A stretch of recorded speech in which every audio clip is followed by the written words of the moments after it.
That first shot didn't come from the riverbank. It came from inside the town.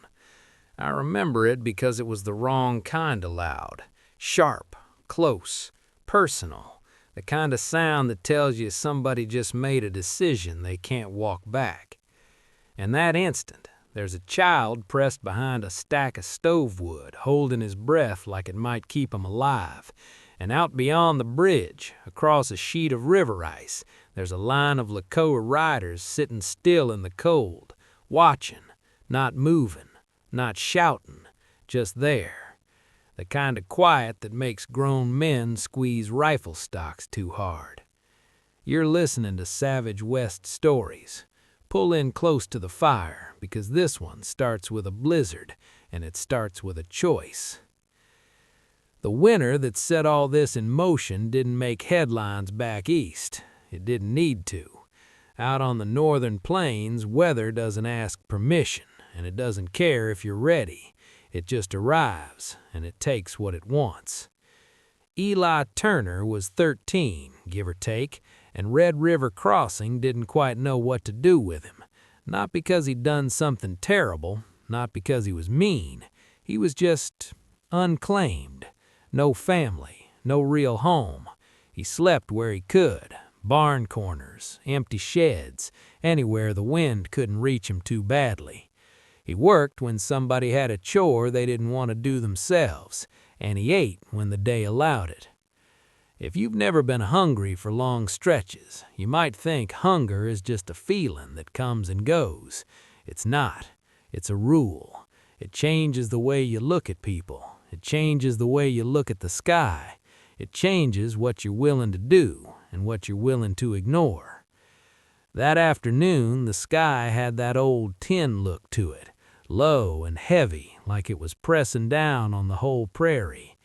Eli had been out checking a line of rabbit snares near a cut bank where willows bent over the snow like tired men. He wasn't hunting for sport. He was hunting for tomorrow. He ended up with one rabbit, and that's not a feast. That's a delay. He started back toward town with that rabbit at his side, thinking about warmth, thinking about a corner near a stove, thinking about whether anybody might have a job for him in the morning. And then the wind shifted. You ever see a day turn into night without the sun moving? That's what a plains blizzard can do. One minute you've got a horizon. The next minute the world is a blank sheet of white, and everything you thought you knew, north, south, home, safety, gets wiped clean like chalk off a board. Eli tried to angle back the way he came, by memory, by instinct, by the way the land dips, but the storm erased landmarks the way a strong drink erases a promise. Snow hit him sideways. It got into the seams of his coat, into the corners of his eyes.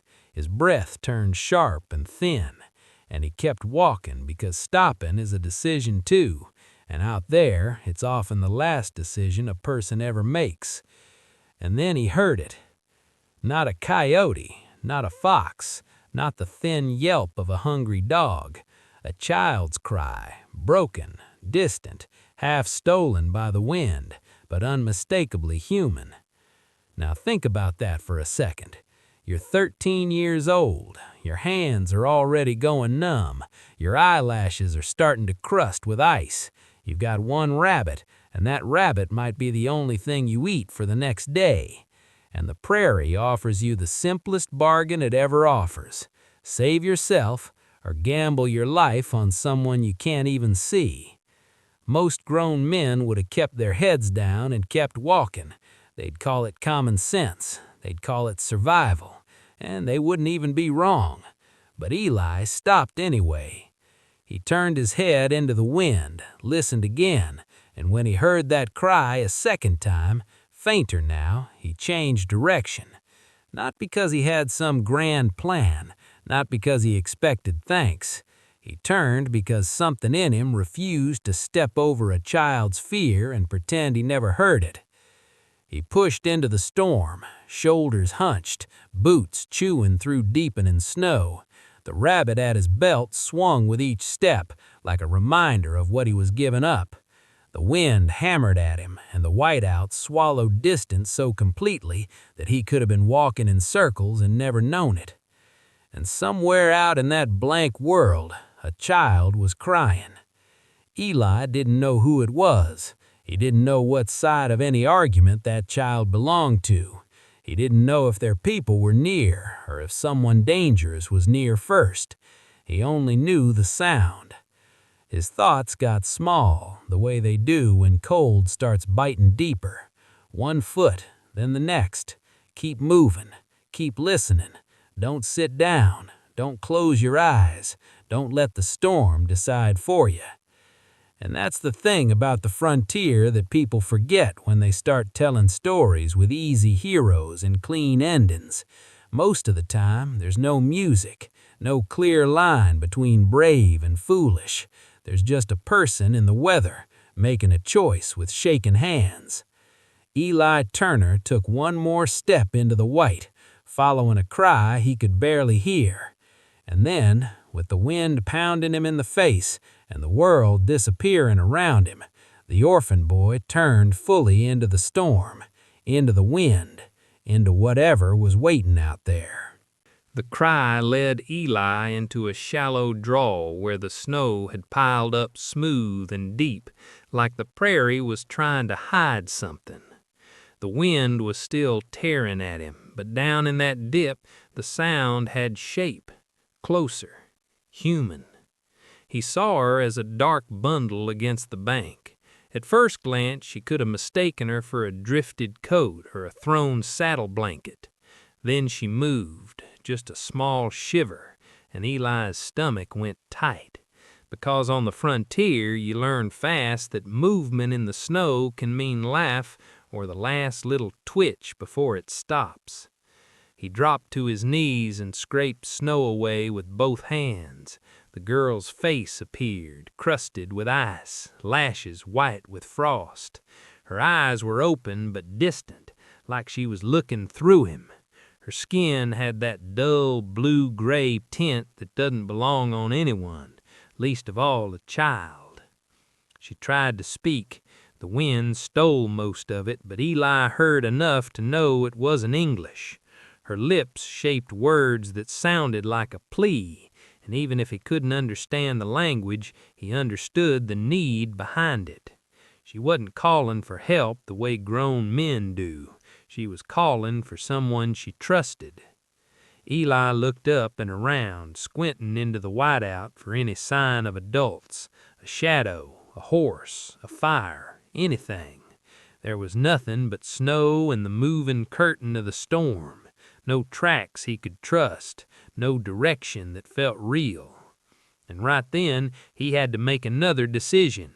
Not the first one, he'd already turned toward the cry, but the next one, the harder one. Because once you touch a freezing person, you're involved. You don't get to pretend you didn't see 'em. He didn't have what people imagine you need for rescue. No wagon, no thick buffalo robe, no campfire waiting. Just a worn scarf, a thin coat, and a body that learned to keep going even when it wanted to quit. He shrugged off his coat anyway. The cold hit him immediately, like teeth finding bare skin. He laid the coat over the girl's shoulders and pulled it snug, trying to trap whatever heat she had left. Her eyes flicked toward him, sharp with fear at first, then something softer, something like a question. She spoke again, and it broke into a cough. Eli didn't answer with words that would mean nothing to her. He answered with his hands, gentle, quick, certain. He slid an arm under her and lifted. That's the detail I can't forget when I picture it. She was too light. Children shouldn't feel that light. It tells you there's hunger in their world too, even before the storm ever shows up. He pressed her against his chest and turned his body to shield her from the worst of the blowing ice. The wind tried to pry 'em apart. It got into every seam and fold, working like a thief with infinite patience. Eli leaned into it and started walking. Out there in that white nothing, direction becomes a rumor. He tried to follow the faint sense of where he'd come from, but his own tracks were already softening, already disappearing. He moved by feel, by the wind on his cheek, by the small instinct that told him town had to be somewhere behind all that noise. The girl, Kaya, though he didn't know her name yet, clutched the front of his shirt. Her fingers were stiff, and that scared him more than her trembling. Shivering at least meant the body was still fighting. Stillness is what comes after. They pushed on until a fence line appeared out of nowhere, posts half buried and wire humming faintly in the wind. On the plains, fences are cruel in summer, cutting land into pieces. In winter, they're merciful. They don't mean to save you, but they can. Eli turned and followed it, one hand sliding from post to post so he wouldn't drift off course.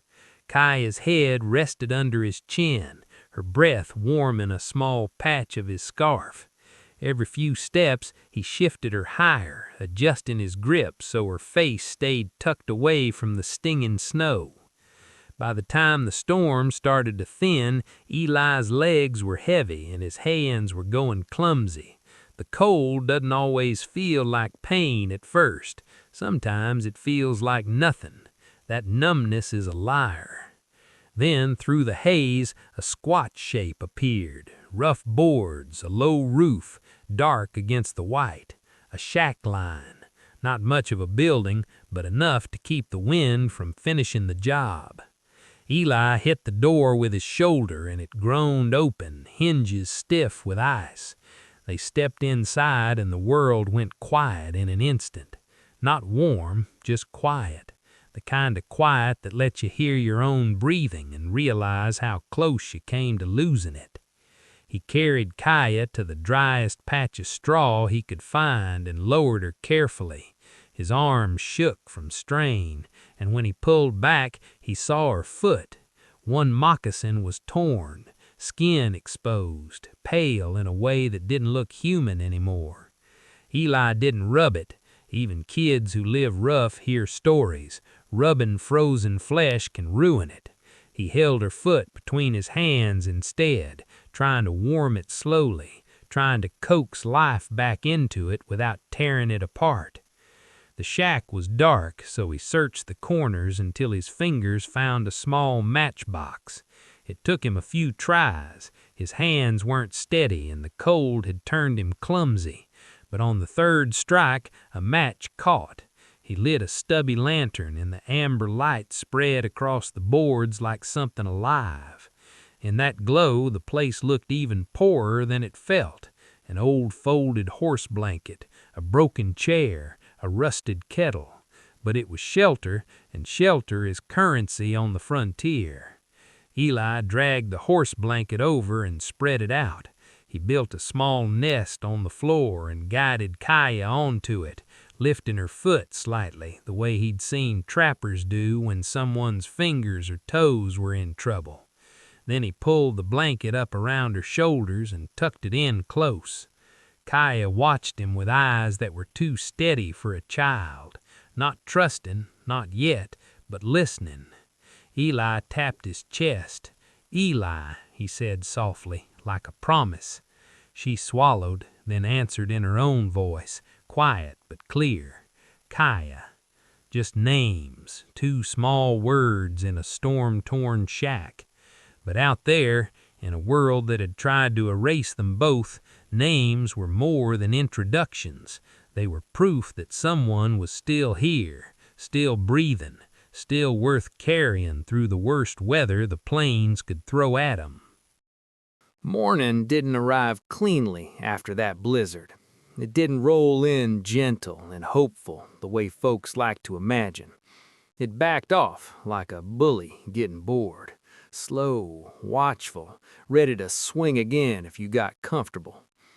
The sky cleared into a hard, cruel blue, the kind that makes the cold feel even sharper. Red River Crossing woke up quiet, not peaceful, quiet like a room where everyone just heard bad news and nobody wants to be the first to speak. Eli moved through that silence with Kaya bundled close. He didn't take the main street. He took the back ways, fence lines and alleys, keeping to the shadows of sheds and wood piles. Not because he was guilty, because he'd learned something early in life, and maybe you have too. Being seen doesn't always mean being helped. Sometimes it just means becoming somebody's problem. He ended up where most unwanted things ended up in a town like that, at the widow's house. Her name was Nora Rourke. If you've spent time in frontier places, you know the type. Not loud, not soft. A woman with a spine like a fence post, and eyes that have watched too many winters take too many people. She opened the door, took one look at the girl, and didn't ask the question everyone else always asks first: whose child is that? She asked the only one that matters in a storm country. Is she alive? Eli nodded. His lips were cracked so badly it hurt to move them. Kaya stood stiff, quiltless, pride hanging on even while her body shook. Rourke didn't waste time. She got the stove roaring, threw wood in like she was feeding a hungry animal, and started boiling water. Then she grabbed Eli's hands and shoved him toward the heat like she was mad at him for nearly freezing him off. And Eli let her. Now, Kaya didn't resist the way most kids would. She didn't cry, didn't beg, didn't cling. She watched. That's what she did best. Her eyes kept moving, tracking corners, doorways, windows, counting exits. A child shouldn't think like that, but the frontier doesn't care what a child should be. Rourke wrapped Kaya in a quilt and sat her close to the stove. The warmth hit Kaya's face and hands, and you could see her fighting the urge to relax, because relaxation is a luxury when you've learned strangers can be dangerous. Eli sat on a stool nearby, breathing in wood smoke and stew smell and the plain, unbelievable comfort of not having wind in his ears. And for a few minutes, it almost felt like they'd made it, like the storm was the whole story. But the West never gives you just one problem at a time. Word traveled. It always does. In a town that small, news moves faster than horses. By noon, men started showing up at Nora Rourke's front room, hats in hand, pretending they'd come to check on the widow after the storm. They weren't there for Nora.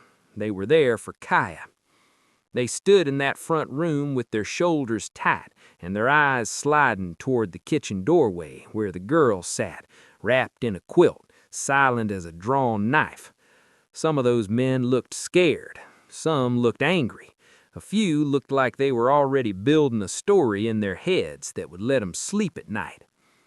Sheriff Cal Marston came in not long after, broad-shouldered, tired-eyed, snow still clinging to his coat seams. He didn't speak like a man hunting a fight. He spoke like a man trying to keep one from happening. We can't keep her hidden, and we can't just push her back out there. A storekeeper argued that the Lakota would assume kidnapping. Another man muttered about revenge for old fights, arguments over hunting ground, stolen horses, rumors that never get proven but still get people buried. Someone suggested riding to the nearest army post, like soldiers were a bucket you could toss on any fire. Here's where things get complicated, and I want you to sit with it for a second. The northern plains in those years were full of lines drawn by people who didn't live there. Treaty lines, hunting lines, property lines, lines of telegraph wire that pretended to connect civilization to places that were still mostly wind and dirt. But the real lines were different. Fear, hunger, pride. Those lines shift every day, and they don't show up on paper.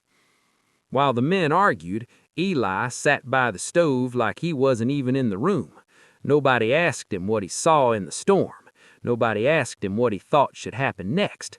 That's how it works with boys like Eli. They're useful when you need labor, invisible when you need truth.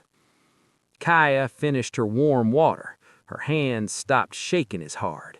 Then she leaned toward Eli and tapped his sleeve, just once, not frantic, not pleading, precise. Eli looked down at her hand, then at her face. Kaya pointed toward the window. Eli turned his head, and the room seemed to tighten around that small movement. The frost on the glass turned the outside world into a pale blur, but the light had changed. The sky had cleared. The snowfields beyond town looked bright and flat and endless. And out there, across the river flats, a rider appeared. Just one at first, a dark figure on a dark horse moving through white land. Then another, then more, emerging in ones and twos like shadows taking shape. Not charging, not yelling, not waving guns or firing shots, just arriving. Eli felt Kaya's posture shift beside him. Recognition passed over her face, something between relief and dread. And that's the moment the stove stopped feeling warm. Because when riders come like that, quiet, steady, purposeful, it means the storm may be over, but the real weather is just beginning. By late afternoon, the riverbank east of Red River Crossing was crowded with mounted Lakota, so many that the line didn't feel like a group anymore. It felt like a border drawn in living bodies. Folks in town would later argue about the exact count. Some swore it was 500. Some said fewer. Out there in the cold, it doesn't really matter. When you see riders stretched across a white plain, you stop counting and start listening to your own heartbeat. On the town side, men took positions behind whatever made them feel less exposed. Barrels, hitching posts, the corners of buildings. A few rifles came out, held tight and low, like the owners were hoping nobody would notice they were shaking. Women pulled children indoors. Doors closed. Curtains tightened. The whole place turned inward the way a small town does when it senses trouble bigger than it can handle. Sheriff Cal Marston walked out toward the bridge alone. That bridge was nothing fancy, just rough timber planks laid across ice and current, a practical crossing that suddenly felt like the center of the world. Marston stopped at the edge and raised empty hands, palms open. That gesture is older than flags and laws. It says, "I'm here to talk." It also says, "I don't know if talking will work." Across the flats, a single rider separated from the Lakota line and approached at a slow, measured walk. No rush, no show. When he reached the bridge, he dismounted. And I want you to think about that detail, because it matters. A man who dismounts in a tense moment is telling you something. He's saying, "I'm not here to run you down. I'm not here to charge. I'll meet you on the ground like a person." Another man moved with him, an interpreter. Older, mixed blood by the look of him, the kind of person the West leans on and then forgets to think. He stood between the sheriff and the rider like a human hinge, carrying words that could keep everyone alive or fail and watch him die. The Lakota man spoke calmly.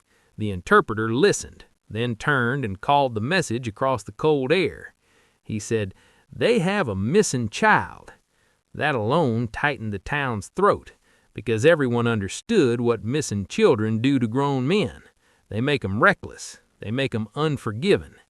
Then the interpreter added the second line, "And they have a dead scout." You could feel the town react to that like a dropped pan in a quiet kitchen. A missing child is fear. A dead scout is an accusation waiting to land. Sheriff Cal Marston shook his head, slow and firm. He said, "We didn't kill anybody," loud enough for the interpreter to carry it back. "And we have the girl. She's alive." Behind him you could hear it, soft hissing voices, men muttering the same frontier logic that gets repeated in every hard place. Don't bring her out. Keep her hidden. Keep leverage. Keep control. That's the frontier stripped down to its bones. People trying to control what they can't control because the alternative is admitting they're small in a big, violent world.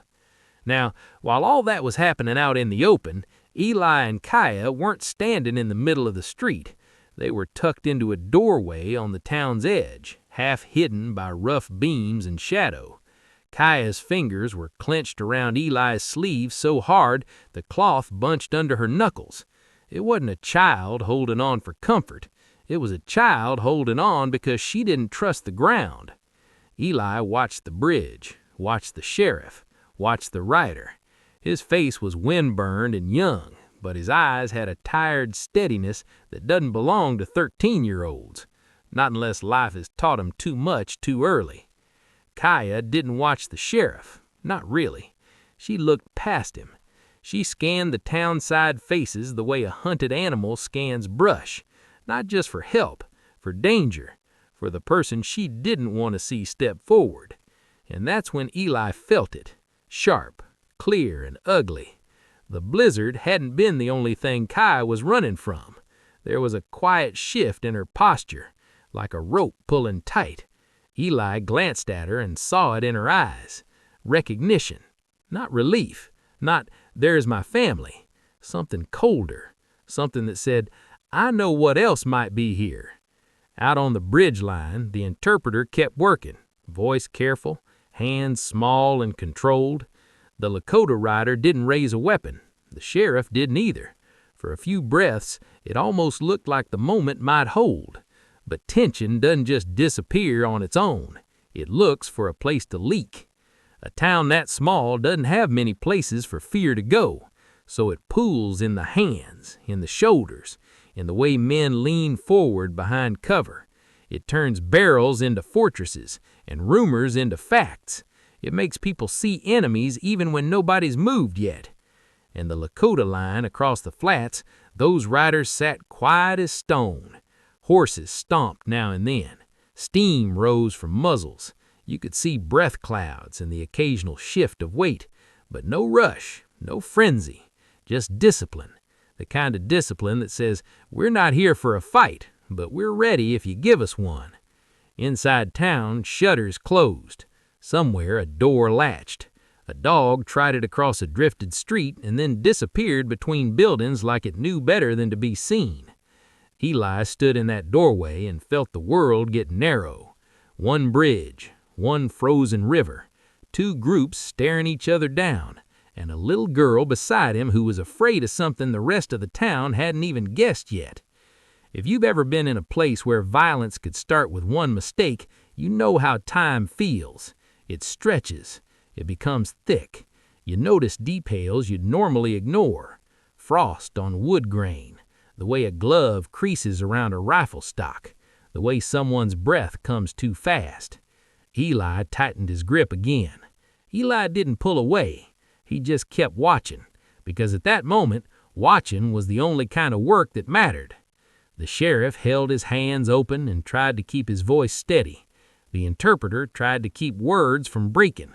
The Lakota rider waited. And the town, this little knot of rough timber and winter smoke, held its breath right on the edge of whatever came next. Back inside Nora Rourke's house, the heat from the stove should have felt like safety. It didn't. Not anymore.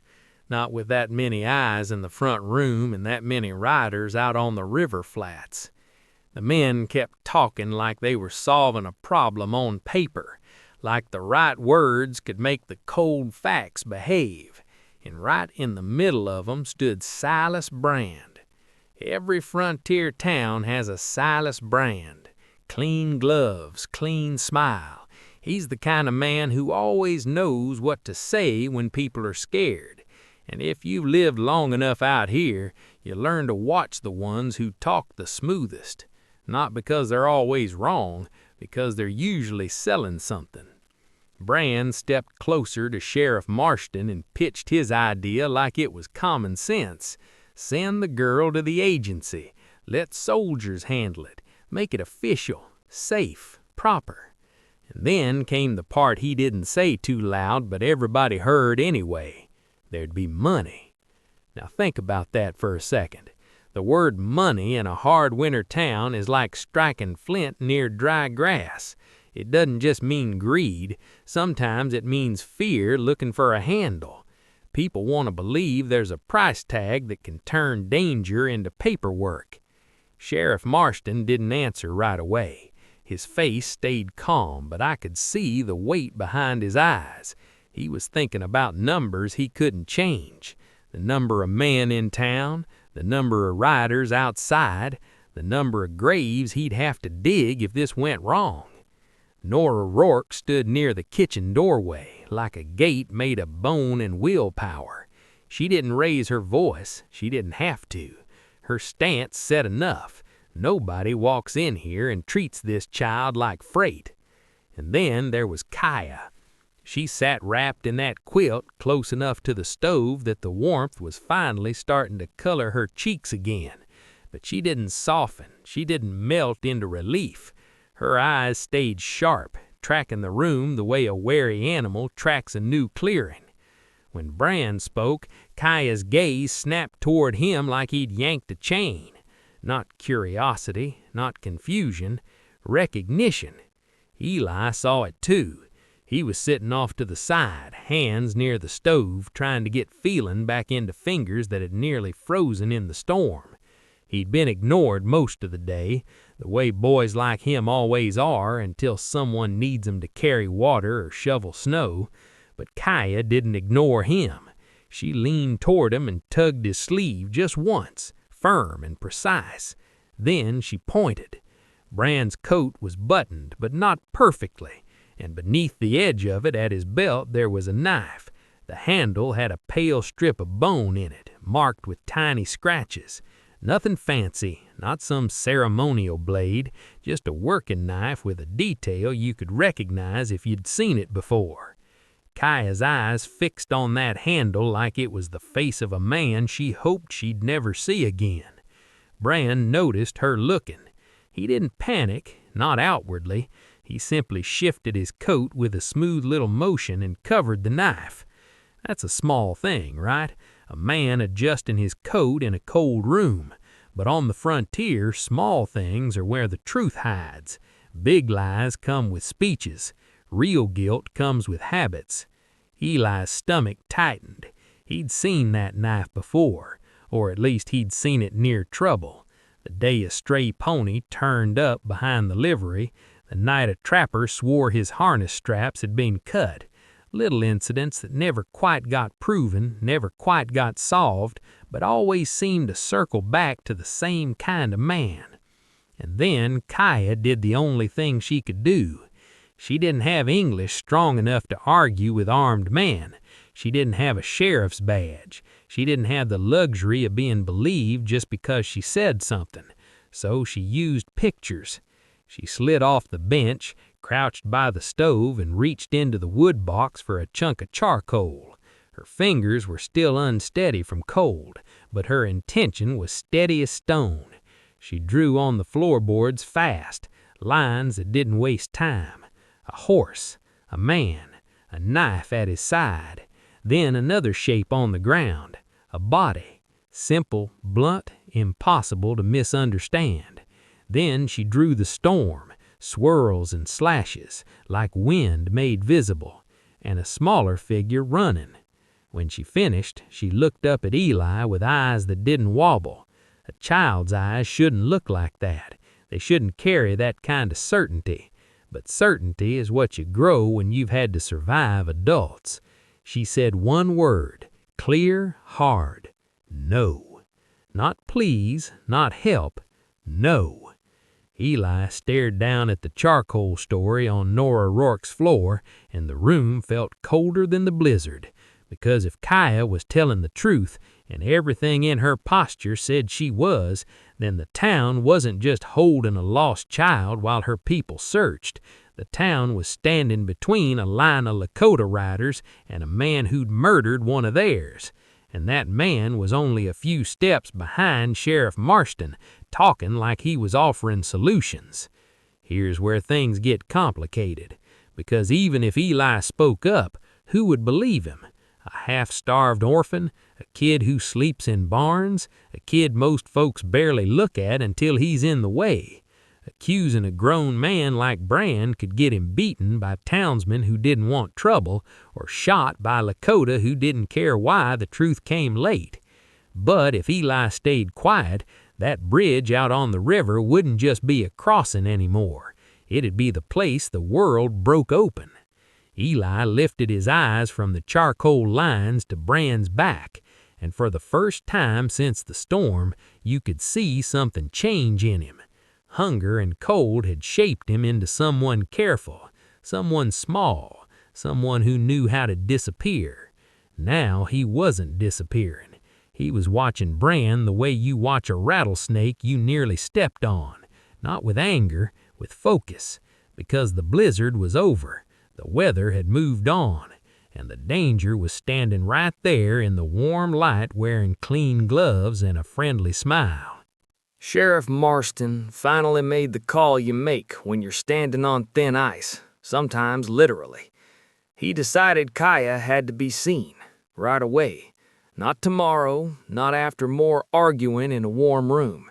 Because outside, across the river flats, those riders weren't going to sit there forever and wonder what kind of town this was.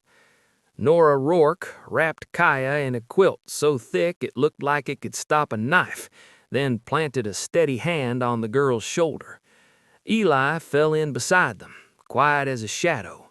The townsmen followed at a distance, the way people follow a storm cloud, curious, afraid, and pretending it isn't fear. When they stepped out, that cold hit like punishment. The blizzard had left the world scrubbed clean and sharp. Snow squeaked under boots. Breath came out in heavy white bursts. Everything sounded louder because the wind wasn't there anymore to blur it. They moved down the snow-packed street toward the bridge, past rough wooden buildings and hitching posts buried to their knees. Some men carried rifles, but most held them low, trying not to look like they were begging for trouble. Out on the flats, the Lakota Rhine was still there, dark figures on dark horses against a white world. Not charging, not shouting, just watching. Sheriff Marston stopped at the bridge approach and lifted his empty hands. The interpreter stood near him, tense but steady, like a man who knew words were the only thing holding back gunfire. The Lakota rider at the front, still dismounted, waited without impatience. Then Kaya stepped forward from Nora's side. You could feel the town tighten when she moved, like everyone suddenly remembered she wasn't a symbol or a situation. She was a child, a cold, tired child standing in front of two groups of armed adults. Kaya called out in Lakota. It wasn't loud, but it carried in that clear air. A name, maybe, a family word, something that didn't need translation to sound like it mattered. Across the gap, the forward rider turned his head toward her voice, and for just a moment, something in his posture softened.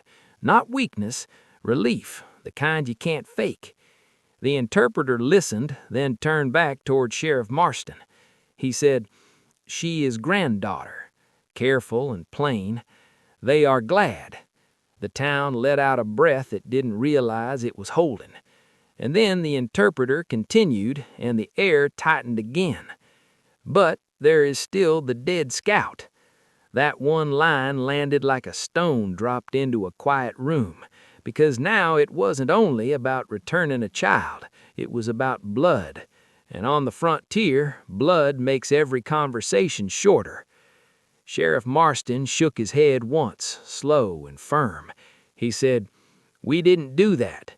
His hands stayed open. His voice stayed steady. He was trying to keep the town's panic from showing its teeth. The Lakota rider spoke again, calm as winter. The interpreter hesitated, just a fraction, like he hated the words he had to carry. Then he translated. "They say the scout was found near the line shack west of here. Tracks of a wagon, one horse shod with an odd broken nail pattern." Now think about that for a second. In a place where everything gets covered by snow and erased by the wind, a track is a confession. Wagon ruts, a shoe mark, a mistake in a nail set. That's the kind of detail that turns rumor into something sharp. Behind the sheriff, Silas Brand shifted his weight. It was small, just a boot scuff on packed snow. Most people wouldn't even notice. But Eli noticed, because Eli was the kind of kid who lived by noticing. If you don't have money or muscle or a family name, awareness becomes your weapon. Eli's eyes dropped to Brand's boots, and there it was, uneven nail heads in the sole, a sloppy repair, the sort of thing a man does when he's in a hurry and doesn't want to pay a farrier. And in Eli's mind, the night in the line shack came back in pieces. The folded horse blanket, the feel of the rough boards, the faint smell of whiskey that hadn't made sense at the time. Little details that seemed like nothing when survival was the only problem on the table. Now, those details lined up like sights on a rifle. Brand hadn't left that blanket out of kindness. Brand had been there. Eli looked from Brand to the sheriff, then to the interpreter, and he felt something heavy pressed down on him, something you can't see but you can feel. The town, the crowd, all those grown men who'd ignored him for years, suddenly close enough to crush him if he caused the wrong kind of trouble. Because accusing a grown man isn't like accusing the weather. Weather doesn't take it personal. A man like Brand would. And if Eli spoke up at the wrong moment, he could get dragged down by his own people for stirring things up, or blamed by the Lakota for keeping the truth buried until it suited the town. Either way, he was a boy standing in the middle of forces that didn't care about boys. But Kaya was watching Eli. Not pleading, not crying, just watching with that steady, too-old look she carried, like she was saying, "I told you, now do something with it." Eli opened his mouth. Nothing came out. His throat had gone dry, and not from the cold. Out on the flats, the Lakota riders remained still. But stillness like that isn't peace. It's control. It's restraint. And restraint can snap if you give it one more reason. Sheriff Marston held the moment together by sheer will, looking back and forth between the interpreter and the rider, trying to keep his town behind him from doing something stupid.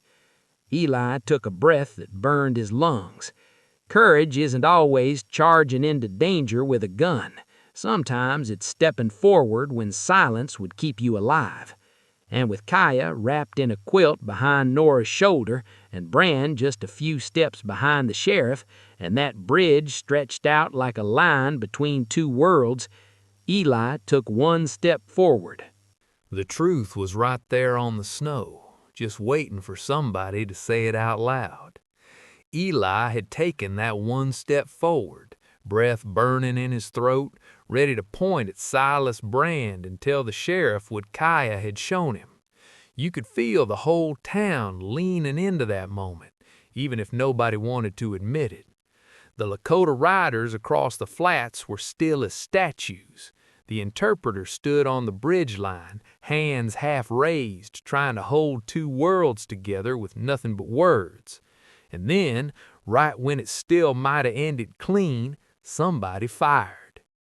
The crack wasn't distant. It wasn't a warning shot into the sky. It was close and sharp, the kind that makes your spine tighten before your mind even catches up. The bullet slapped into the ice near the bridge, kicking up a spray of frozen chips that skittered and vanished under drifting powder. Not a hit, not yet, but a spark. On the Lakota side, horses surged a half step like they'd been struck. Riders hauled them back with hard hands and disciplined control. I saw bow arms lift just a little, then stop. Not because they weren't ready, because they were. Because they were waiting to see what the town would do next. On the town side, rifles came up in a nervous wave. Men who'd been hiding behind barrels and posts suddenly decided they were soldiers.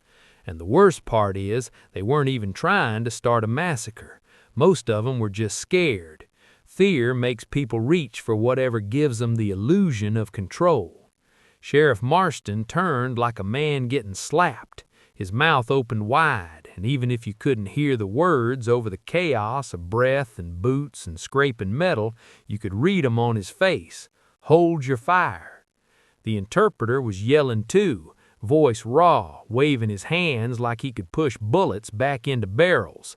That's the kind of job an interpreter has in moments like that. You don't just translate language, you translate panic. And then I noticed Silas Brand moving. He wasn't running yet. He wasn't scrambling for cover like the other townsmen. He was cutting through the crowd with purpose, shoulders angled like he'd done this before, like he understood the shape of fear and how to slip through it. Eli saw him too. At first, Eli probably thought Brand was moving to help the sheriff, some show of local solidarity, because Brand had been playing that role all day, the reasonable man, the steady man, the one with a plan. But then Eli caught Brand's eyes, and that look wasn't aimed at the Lakota riders. It wasn't even aimed at Sheriff Marston. It was aimed toward the interpreter, the one man standing between a misunderstanding and a slaughter. Now think about that for a second. If the interpreter drops, the bridge goes silent, and silence in a standoff isn't peace, it's a fuse. Eli didn't have time to think about whether anyone would believe him. He didn't have time to think about what it would cost. He just moved.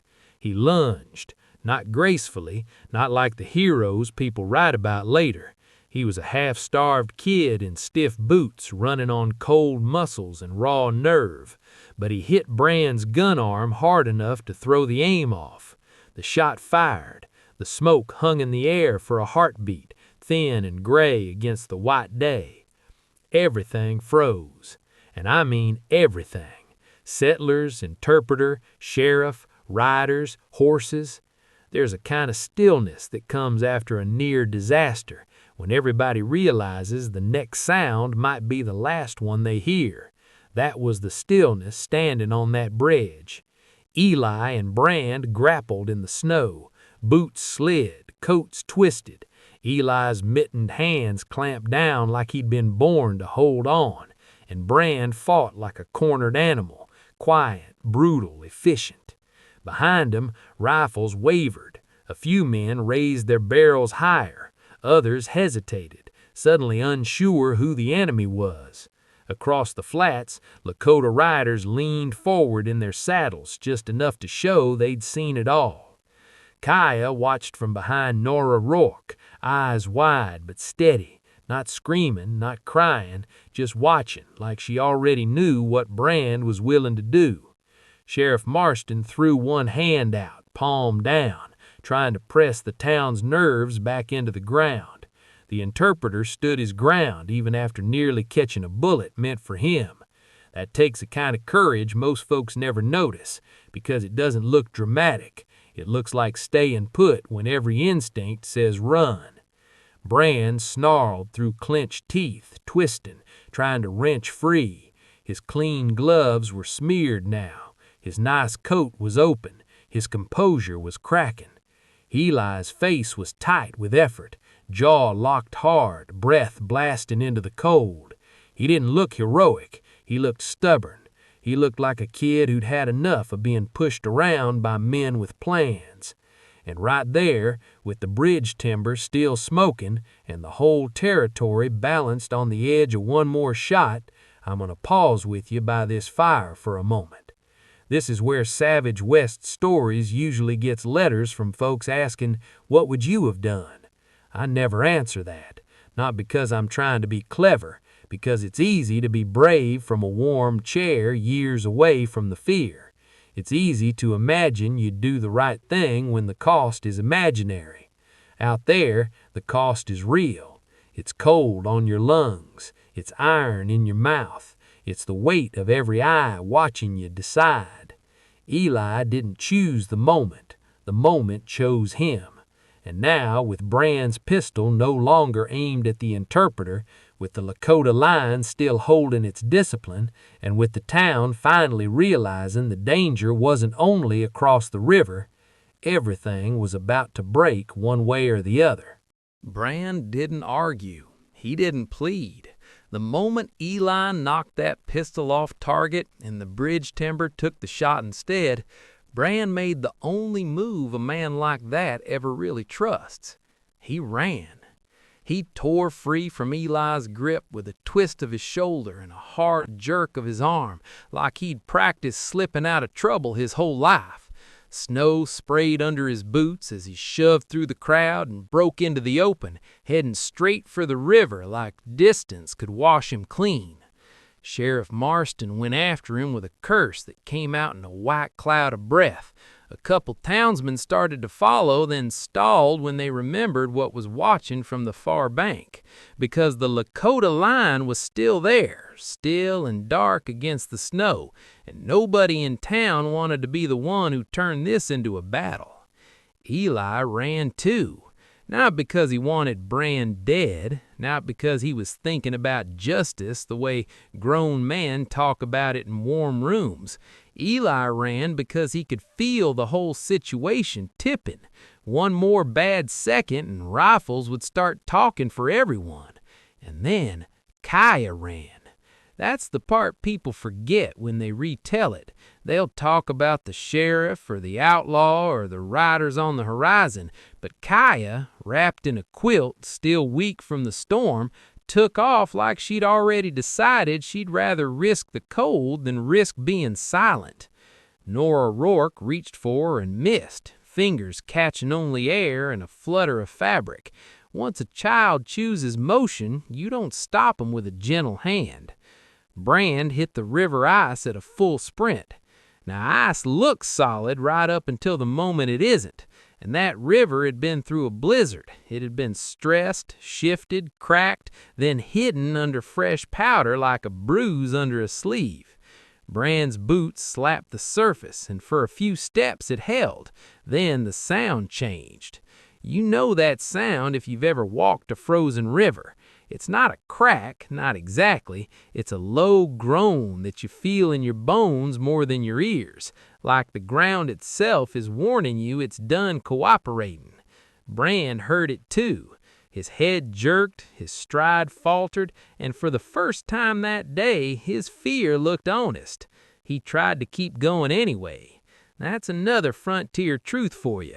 Panic makes people double down on the worst choice because stopping feels like dying. The ice gave out under one foot, his leg punched through with a violent splash, and the rest of him followed as the crust fractured outward. He windmilled his arms, tried to grab air, and then the river opened beneath him like a mouth. Black water surged up around his waist and chest, and his scream wasn't brave. It was pure animal shock, the kind of sound a man makes when the world stops bargaining. Sheriff Marston skidded to a stop at the edge, knees bending hard to catch his balance. He threw his hat out on instinct, like a hat could become a rope if you wanted it bad enough. It landed and slid uselessly over the ice. Eli didn't waste time on curses or prayers. He dropped flat onto his belly and crawled. That's how you move on thin ice if you know anything at all. Spread your weight, keep low, don't give the river a clean shot at you. His elbows and forearms dragged through snow and crust, soaking through his sleeves. The cold bit instantly, like teeth. Brand was clawing at the rim of broken ice, hands slipping, fingers already losing sense. Water climbed his clothes and stole heat like it was hungry. The hole widened in little bites every time he kicked. Eli reached the river edge and grabbed the first thing he could, a broken branch half frozen into the bank. He wrenched it free with a grunt, bark cracking, frost shedding, and small flakes. He shoved the branch toward Brand. Brand swiped at it once and missed. His hands were clumsy, numb, useless. He tried again, caught it, slipped, then caught it again with both hands like it was the only solid thing left in the universe. And here, right here, is the moment nobody can dress up into something pretty, because Eli could have let go. He could have watched the river solve the town's problem. He could have told himself it was fate, or justice, or God, or whatever word people use when they don't want to admit they chose not to act. Plenty of men on the frontier let the land do their dirty work and called it righteousness. Eli didn't. He leaned back and pulled, inch by inch, his body shaking with effort and cold. Sheriff Marston got down on his knees, careful with his weight, and grabbed Brand by the collar. Between the two of them, they dragged Brand onto the ice, then onto packed snow, then farther back from the hole, as if distance from that black water could make the memory less sharp. Brand coughed and hacked river water onto the snow, and the wet spots steamed for a second before freezing. Kaya reached the edge of the crowd and stopped. She didn't cry out, she didn't cheer, she just watched with wide eyes, quilt clenched tight around her shoulders, like she was taking note of what kind of boy Eli really was. Nora Rourke reached for her and grabbed Kaya's shoulder, yanking her back from the ice with the kind of grip that says, "I can't afford to lose you too." Out across the flats, those distant riders still didn't move. They watched it all. The town's panic, the man's attempt to run, the river swallowing him, and then, most importantly, the orphan boy lying flat on the ice to save someone who didn't deserve saving.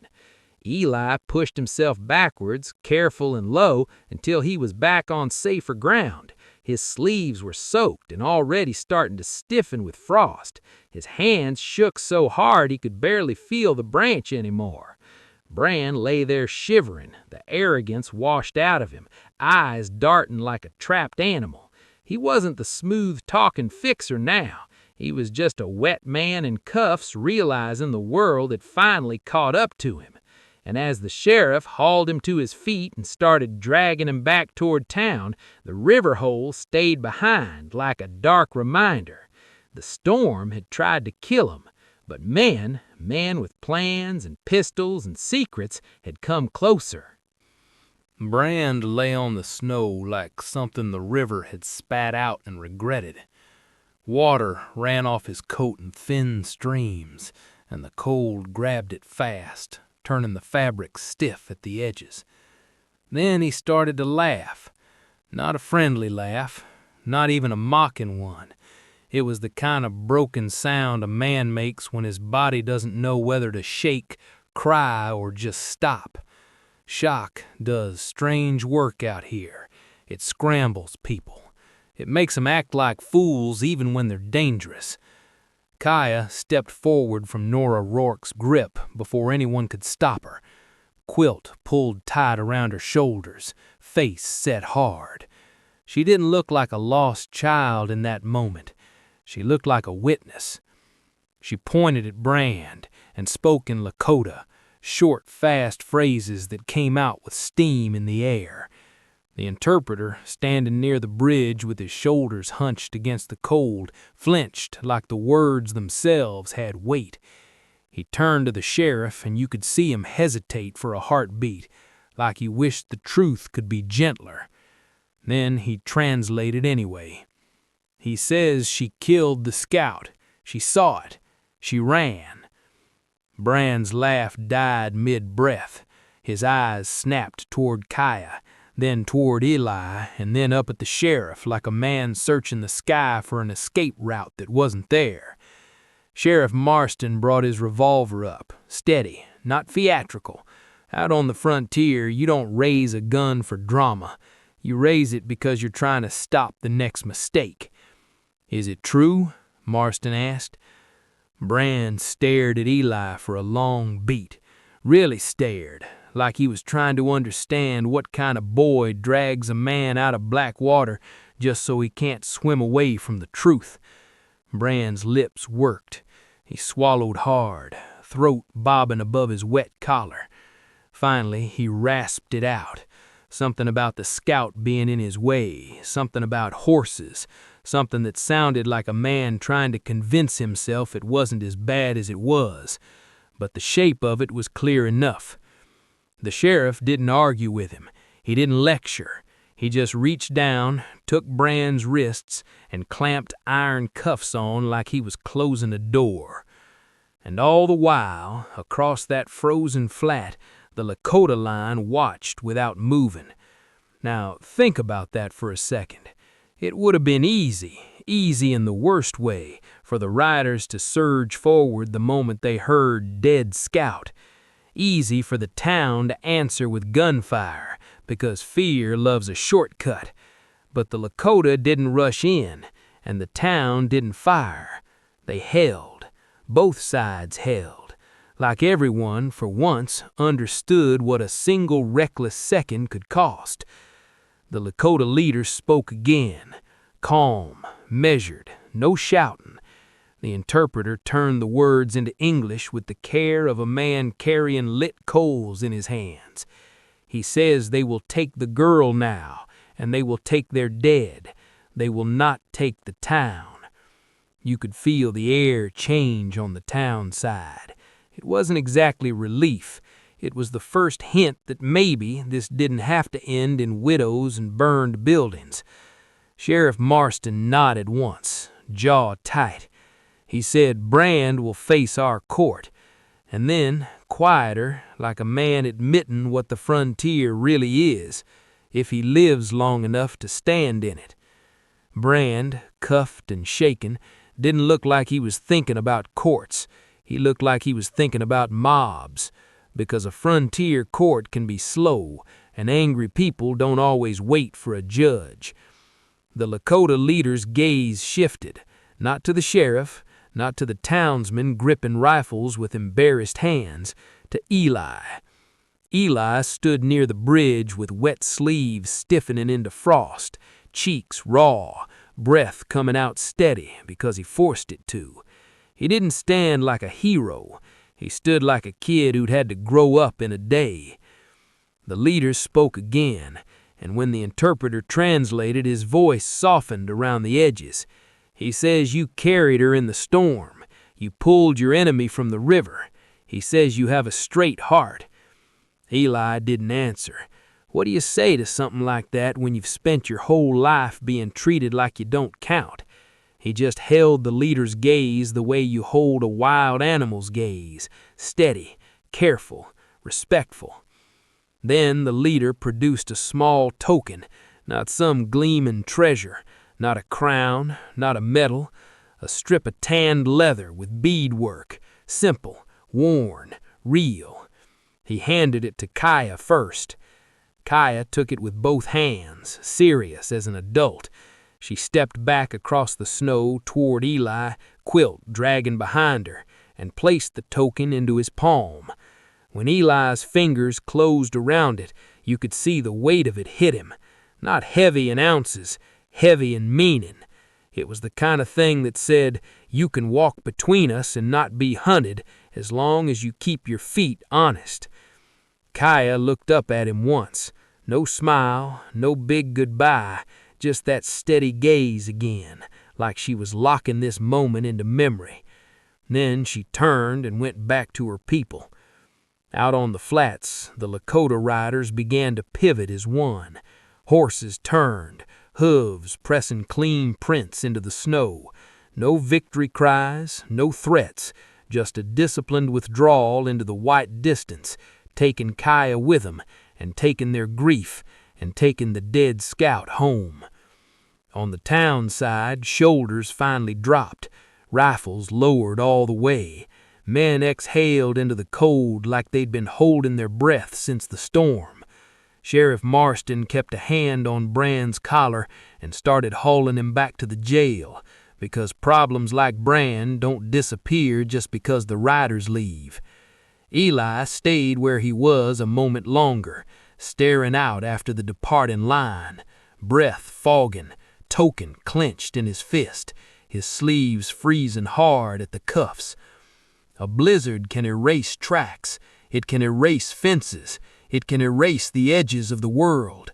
But that day, on that river crossing, it didn't erase what Kaya said, and it didn't erase what Eli did.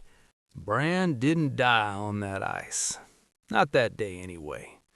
Sheriff Marston dragged him back through town with those iron cuffs biting into his wrists, Brand soaked to the bone and shivering so hard his teeth clicked like stones. The river had taken the swagger out of him. All that was left was a man finding out too late that winter doesn't care how clever you think you are. Marston locked him up in the freight room behind the jailhouse stove. Nothing fancy. Rough boards, a hard bench, the kind of place that smells like coal smoke and old sweat.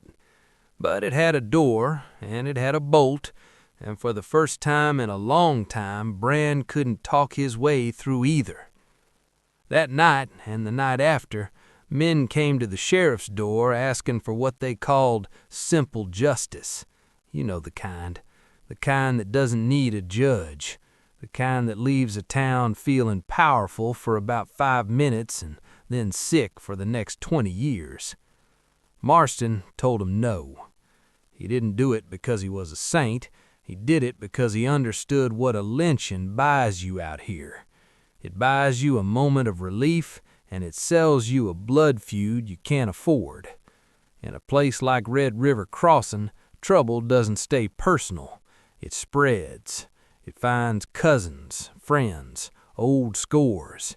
It finds the weak spots in a community and worries them like a dog worries a bone. So Bran stayed locked up, alive, cold, waiting. Months later, he was taken under guard to a territorial court. I'm not going to dress it up like frontier courts were clean and righteous. Sometimes they were, sometimes they weren't. Most of the time, they were just people trying to build something that resembled order on land that didn't naturally offer it. But a court does one thing a mob can't. It makes a record. It forces witnesses to stand up in daylight and say what happened, in plain words, where lies have less room to hide. Eli testified. And if you're picturing some proud speech, forget it. Eli wasn't that kind of boy.